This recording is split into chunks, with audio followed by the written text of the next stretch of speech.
Welcome to the Hey Soul Sista podcast, where Mel Histon will guide you through life's big questions and bring you one step closer to doing this crazy journey as best you can. Hey Soul Sisters. The last time I think I actually bought a new pair of swimwears was probably about 3 years ago, and I just wear that same pair over and over and over again until they're threadbare, because I actually don't want to go through that whole experience of buying a new pair of swimmers, especially in the stores with those fluoro lights that seem to be glaring down on you and showing every bump and stretch mark on my thighs. Yeah, I find it quite traumatic. But what I do love is that today in Hey Soul Sista, on the Zoom, not in studio, I have an amazing woman, Megan Davis, who, after years of the disappointment of ill-fitting, poorly made swimsuits, Megan actually went out and created her own brand of flattering swimwear that embraces body positivity and gives women of all sizes confidence at the beach in the swimming pool. Hey, Megan Davis, how you going? Hello, I'm great, thank you. Thanks for having me on. I love that you actually have found something that's a real pain point for a lot of women, and you've done something about it. It's a pain point a lot more than I actually realised it was. I had my own little issues with swimwear, but the can of worms that it seems to bring, to open up to women is really, I got surprised. It's much more than I realised, definitely. And so the name of your brand is Ellenny Swim. Where did the name come from? The name is after my two children, Eleanor and Penelope. Yeah. And part of my reason for starting the business was because I'd been a stay-home mum for quite a few years, and I wanted to create something that they could see me create and empower them that, women can do anything, or, are able to create whatever they can. So that was where I wanted to honour them with the name as well. Oh, that's really beautiful. So a lot of us struggle with that positive self-image. Did you do much research into that before you started Ellenny Swim? I actually didn't. Obviously, women have insecurities, and, we're bombarded with the perfect image and the perfect body. All the time. Most swimwear ads are like they're, hot 16-year-old girls. All the time. Yeah. And I think I just didn't think too deeply about that. I just thought it is there. That is how it is. But when I do it, I want to kind of change that a little bit and make it more relatable to real women. We're all real women. More realistic for mums or middle-aged women or younger women who are curvy, or all types of women I wanted to have represented. And definitely there's a push now in brands and the media to do that. So I wanted to get on that as well and try and help women embrace themselves and who they are. And yeah, they're okay. They're perfect. They're great just as they are. It's really interesting. I read an article years ago. I think it was Mia Friedman, when she was still writing for the Sun Herald in Sydney, and she wrote a column and she was talking about how she'd been at a barbecue on the weekend and all the kids were in the swimming pool, all the dads were in the swimming pool, and all the mums did not want to go in the swimming pool. They did not want to strip off and go and jump in the pool. And so she wrote an article about that, going, isn't that interesting? Like, when does that happen that we actually don't want to jump in the pool anymore? We don't want to get in our swimmers and do that. And you see everybody else doing that, but it's like there's that real fear thing. And, when we were young girls, you just jump in the swimming pool. But it's like, over time, as we get older and we have babies, so maybe our body shape isn't what it used to be in terms of, that's what happens to the majority of us, I'm going to say. And that we stop jumping in the pool. I find it so heartbreaking. It makes me really just so overwhelmingly sad when I think that we've got to that point as women. It just really breaks my heart that we can't just be who we are and be okay with that. That's our fundamental being. And to be not comfortable and not happy and to be hating on ourselves breaks my heart so much. And that we don't jump in the pool. Yeah, metaphorically. Then jump in the pool and allow yourself just to have a great time at a barbecue. And actually that really reminded me of something that happened to me like a few years ago, where I was at a barbecue with a bunch of friends that I'd met recently, and I'd brought my young children. I don't think anyone else had brought their children, but I'd arranged to bring my young children. And we were in Abu Dhabi at the time, we were living there. So it was really hot. The hostess had said, we have a pool. So I thought I'll bring my babies and just jump in the pool with the kids, just to amuse them for a while. And I remember I was having a barbecue and the girls like, oh, we're going to for a swim, Mum. I'm like, okay. So my bathers on, I go to jump in the pool and everyone's like standing around having a Barbie and I'm there by myself with the kids jumping in the pool. And all of a sudden I had that overwhelming horror feeling of, oh my God, I'm in my swimwear in front of, all of these people. They're all clothed. It was really an awful feeling, really awful. But I just pushed through. I thought, you know what? Now I've promised them a swim and they were too little to swim on their own. So I have to get in and do it. Yeah. And once I pushed through, I felt great. I was like, you know what? It is what it is. I am who I am. It's okay. No disaster here. It's all okay. Which is really cool about the work that Taryn Brumfit's doing with the body movement.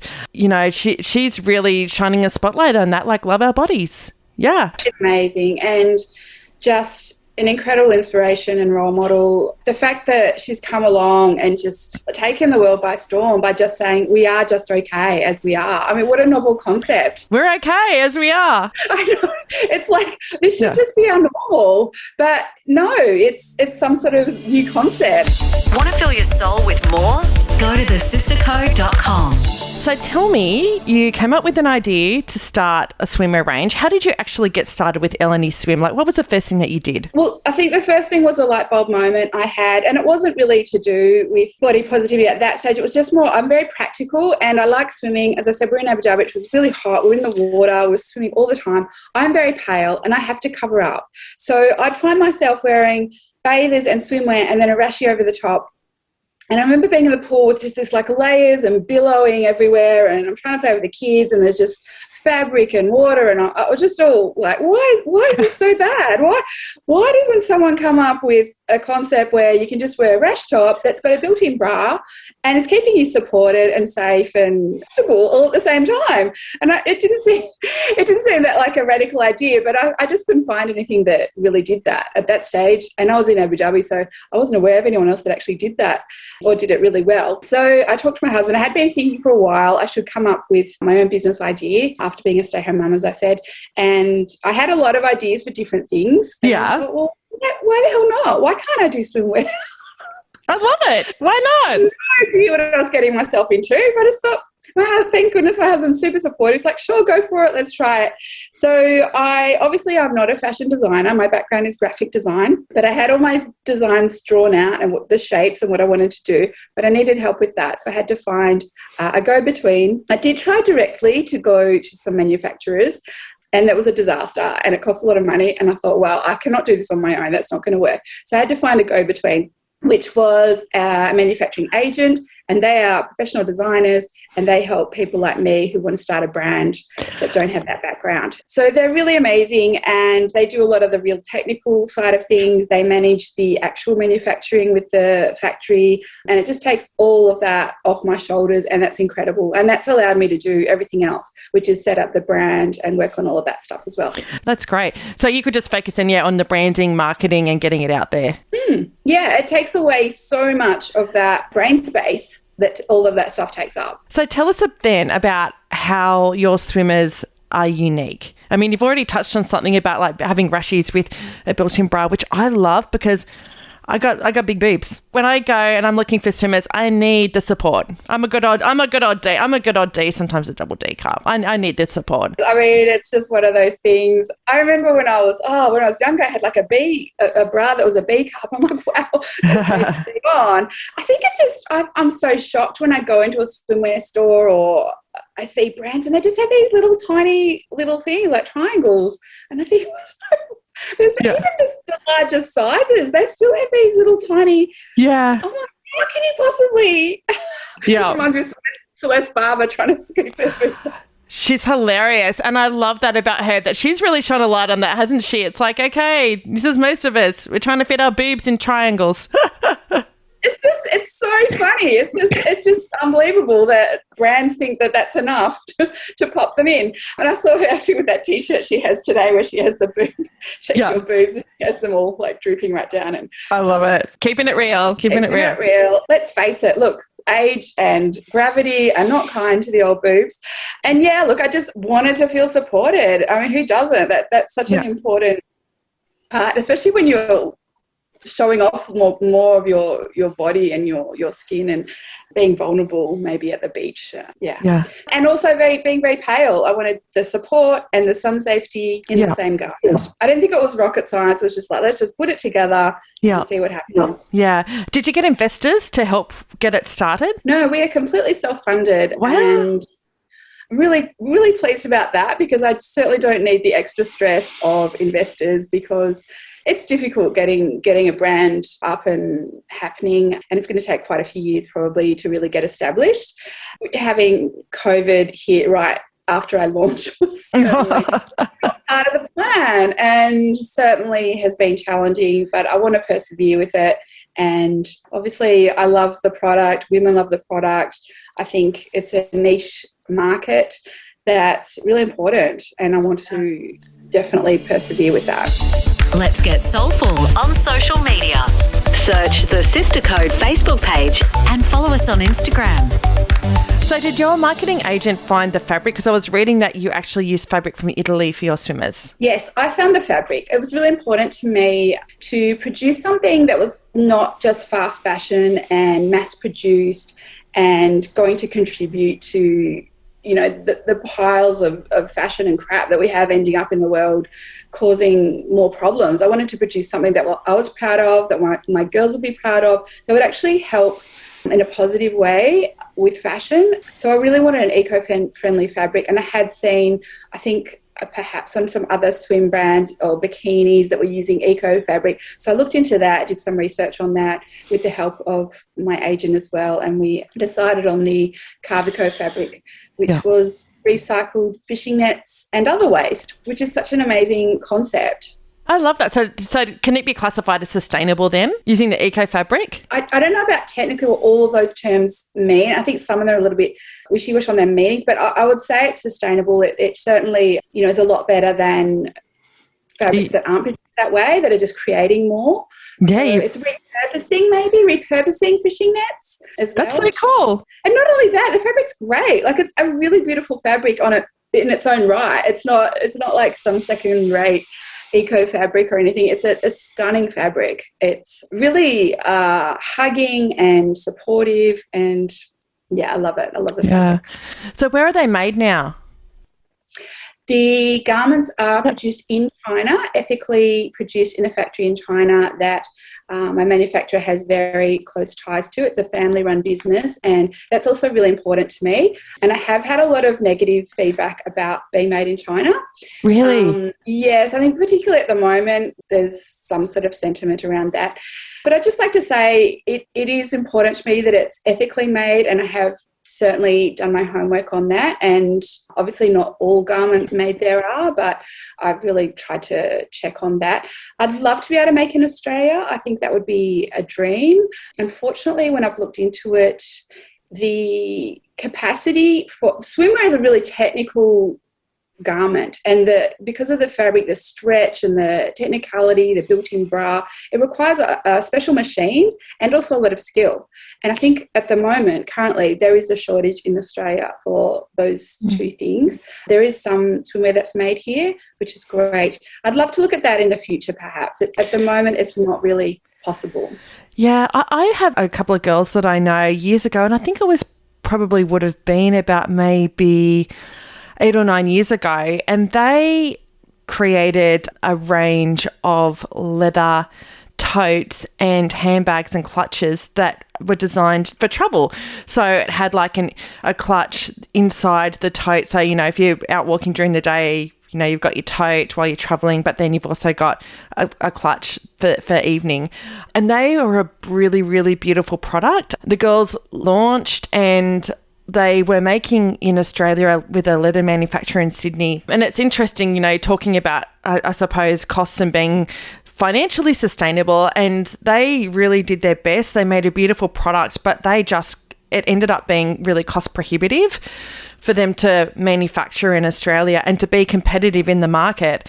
And so they went to China and started looking for manufacturers over there, and they just couldn't create the product that they wanted over there, and so they ended up folding, unfortunately. But I remember like talking to them about it, like it's really difficult to find the all the answers to those questions about fabric, and in their case it was leather and manufacturing and being affordable, and it was a really interesting kind of, they were friends of mine, so kind of talking through that with them a bit. Yeah, so I go high five to you for actually kind of getting to this point and figuring all that out a long way, because there's a lot of decisions to make around, when you are creating a business and releasing a product or products into the marketplace, all those different decisions that you need to make to come up with the right formula for you. It's incredibly complicated. I had no idea what I was getting myself into, like absolutely no idea.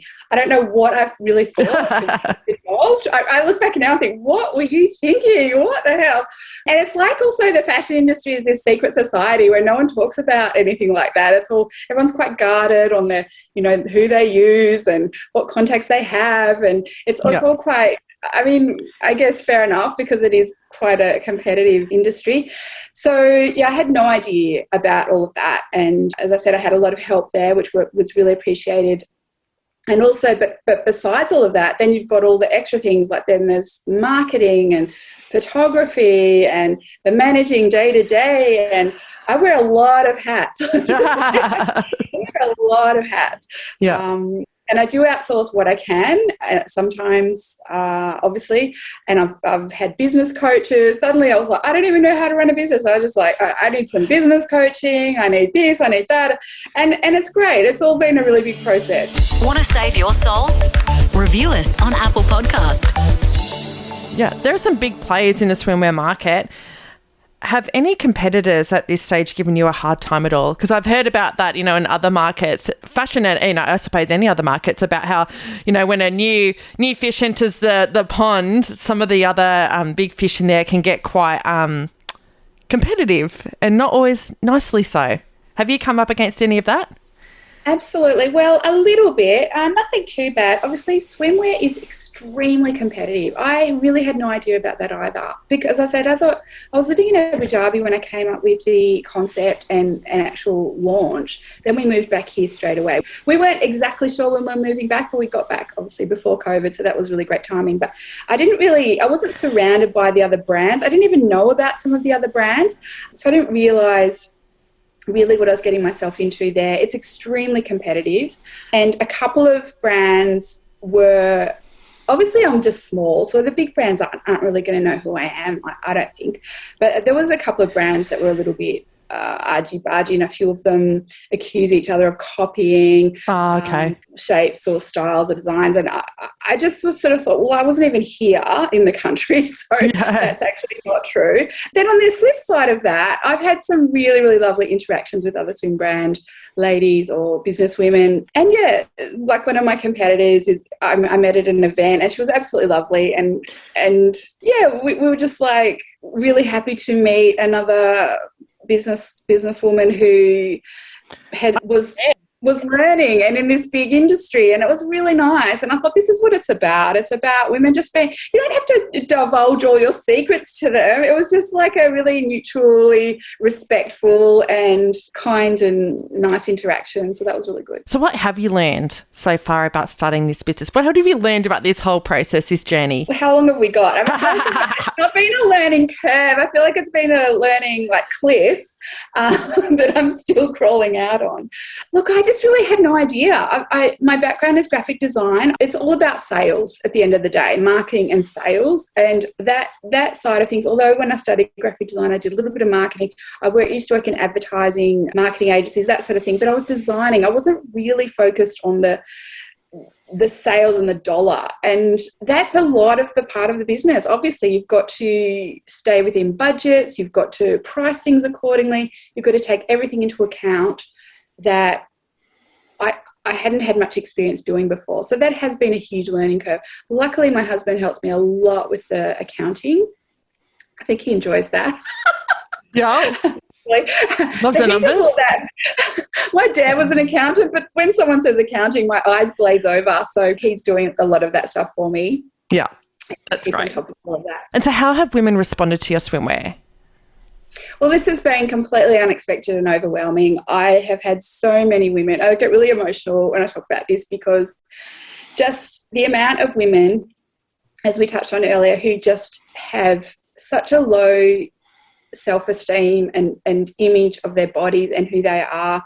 I find this becomes my why, my reason, and it's overwhelming to me that women feel so badly about themselves. They write to me and reach out to me and tell me how much better they feel going to the beach, that the swimwear makes them feel confident and supported. And it's just overwhelming for me. I love it. That this is why I'm doing it. I feel really passionate about it. If I can help one woman feel better about herself, about being at a Barbie and being able to take off her clothes and be happy in her swimwear and jump in the pool, that is cause for me to jump up and down. I'm so happy about that. Like that this is why I'm doing it. This is my reason why. That's beautiful. And so how have you gone through this process, like with your own life balance? Because I started a photography business years ago. I had that business for 8 years, and then I started a charity 5.5 years ago, and it's full on when you create something and you start something new. And I know that I have certainly found myself like big days, sleepless nights, late nights, working on the business or the charity. And sometimes it's like that self-care totally goes and the work-life balance goes. How have you gone with that? 100%. I can totally relate to that. I've struggled with that because being a new business and wanting to succeed and being so passionate about it, I really didn't switch off at all. For a long time. I'd say the first year I was going almost 24/7. I was having trouble sleeping and checking my phone, checking orders, checking messages. It was really, really intrusive in my life. I think particularly as working mums, it's really, really hard to find that balance. And it's an ongoing project to find that balance, and something I'm trying to get right. With summer coming up, I'm going to really try and turn my phone off. When I have inquiries like on a Sunday afternoon, and I just answer them straight back. And then the customer would be saying, "Oh, wow, I didn't expect to get an answer." I just can't help myself. I just see something or a question and I want to answer it straight away. And and that's the other thing, I guess, another aspect that's been really interesting with this business is I feel like I'm doing not the bare minimum, but I'm just being like, if someone has a query, I'm just answering them and being polite and helping them as much as I can. And the amount of customers who've said how amazing the customer service is really blows my mind away, because I think, wow, other brands must be really, really lacking in customer service when all I'm doing is what I think would be at least the minimum that a brand would do. Yeah. But I guess some of the bigger brands are dealing with bots or delayed messaging, and I hadn't really thought about that much either, but that's really telling to me too, that obviously I'm being more personable, and it's great. I love that. I love interacting with the customers. I think that's one of my favourite parts. Yeah. Do you have any rituals or little self-care things that you do to kind of keep yourself in really good emotional well-being, like good mental health? Because I know how easy it is to take on so much and to kind of emotionally to keep it all together. It is really difficult. I've been working on that. I try and do a bit of Pilates. I'm trying to do a bit more meditation. I've done a yoga teacher training course 15 years ago as well. So I do have a background of yoga. I probably don't do that as much as I should. Just juggling work and kids and balance, it's really tough. It's really, really tough. And I see women around me juggling and struggling with that as well. It's something I've got to work on. But I'm trying to. I've been doing some float tanks recently. They're quite interesting. Just to really shut myself off. It's turning my phone off and I can't look at it. No, it's just got to sit there. Probably need to do a digital detox. That's probably something I should look at doing. So where can people buy your swimmers? Are they just online or are you in retail outlets? I'm in a couple of retail outlets. Obviously, mainly it's online. I have some amazing retail outlets that have really supported me from day one. One is in Abu Dhabi and Dubai, which probably won't relate to your listeners. And then there's one in Perth here, Danichi, who are incredible. She's been amazingly supportive, and I'm working on getting a couple more for sure for next summer. So, Megan, what are maybe some of the top 3 skills that you think people need to be a successful entrepreneur? I think being open to learning all the time and not shutting that off. I would never think that I know it all about something or about a topic. I'm totally taking new information and taking people's advice all the time and talking to other women. Skills, being organised. I think definitely being organised. And I don't think I'm the most organised person, but obviously got something right to get as far. Yeah, so opening and listening, being organised and patient, because things take time. It doesn't happen overnight. Yeah, absolutely. So what have you learned personally about yourself on this crazy journey? I learned that I like a challenge a little bit more than I realised. I've learned that I do need to take care of my mental and physical health. To succeed in this as well, I need to really take time for me. So learning to appreciate myself more. Okay, and what are your hopes for the future? Well, I have that another thing I've learned is of course we have a fear of failure. I also think I'm trying to overcome a fear of success as well. And I'd love to be successful. I think I'd love to be a confident brand. I don't want to take over the world. I just want to be a confident brand in my niche market that can really cater to women and help with their self-confidence and feeling great about going to the beach and the pool. That's beautiful. I love that. That's your big why. Yeah, absolutely. That's my why. Yeah. Beautiful. Now, Megan, how can people find out more about you and Ellenny Swim? So I'm online at ellennyswim.com, and there you can order online, see more about the brand. I'm on Instagram at Ellenny Swim. Beautiful. Okay, well, thank you so much for coming and sharing a bit of your story and getting us thinking about, you know what, I think it's time for all of us to jump in the pool. 100%. Like jumping into life. Exactly. And they can do that in your swimwear. That's right. Thank you, Megan. Thanks for listening to Hey Soul Sista with Mel Histon. What would help you on your crazy life journey? Email Melissa at thesistercode.com.